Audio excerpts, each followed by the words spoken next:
I scrolled as far back as it went, but there was like a loading message every time I got to the top, so it took like 15 minutes just to find the beginning of the conversation.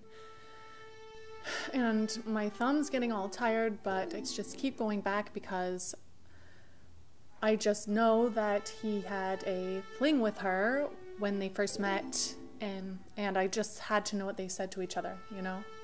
Did he text her back right away, or did he wait a couple of hours like he does with me? So anyway, I heard him make a noise and I thought he was coming out of the kitchen.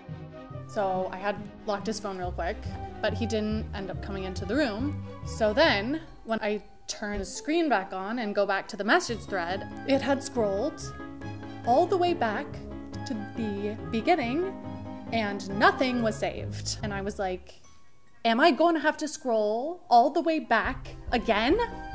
They should really cache the message history since you've just been looking at it. Seriously. And it wouldn't even be that hard to implement.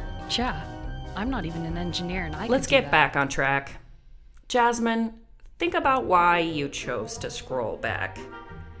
Did you find what you were looking for? What you were really looking for? You know what? I didn't.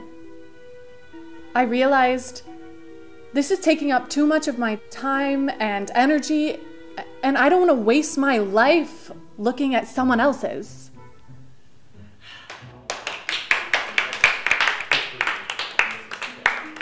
Plus, if I get carpal tunnel from all that scrolling, it's gonna make it way harder for me to type my guesses to his Facebook password. So that's You're right. You're absolutely right. Mm-hmm. Yeah. Yep.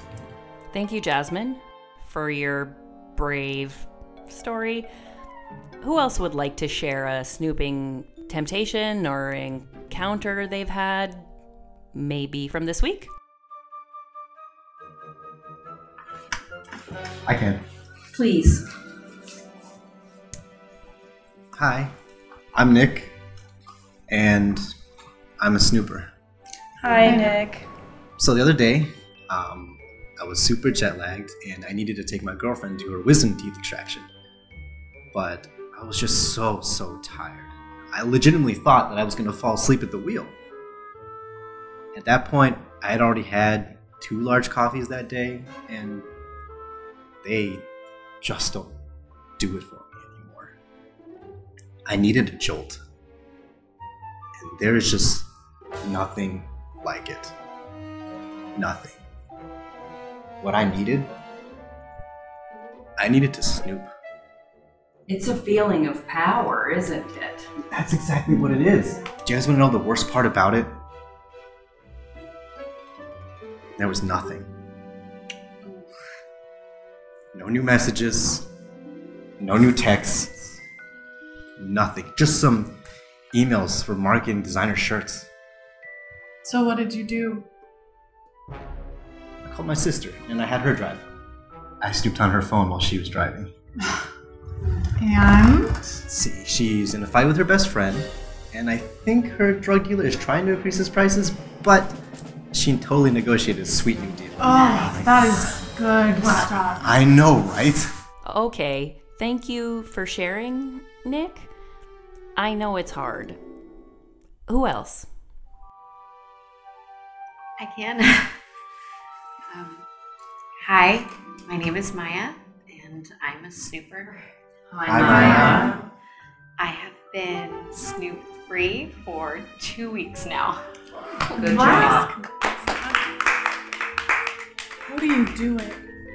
Well, my boyfriend changed the passcode on his lock screen. Sours? But I've decided that I'm no longer going to look over his shoulder when he types it in anymore. You know, I found her Instagram. Her real name's Emily. Emily? Yeah? Send it to me later. All right, I got you. What's that? I think it's that Snoopers Anonymous meeting that meets here every week. Snoopers Anonymous? Yeah. Huh. Want to sit over there? Yeah, that's a table. Okay, everyone, let's move on. Let's consider the question, am I snooping because deep down, I'm really just bored with my own life.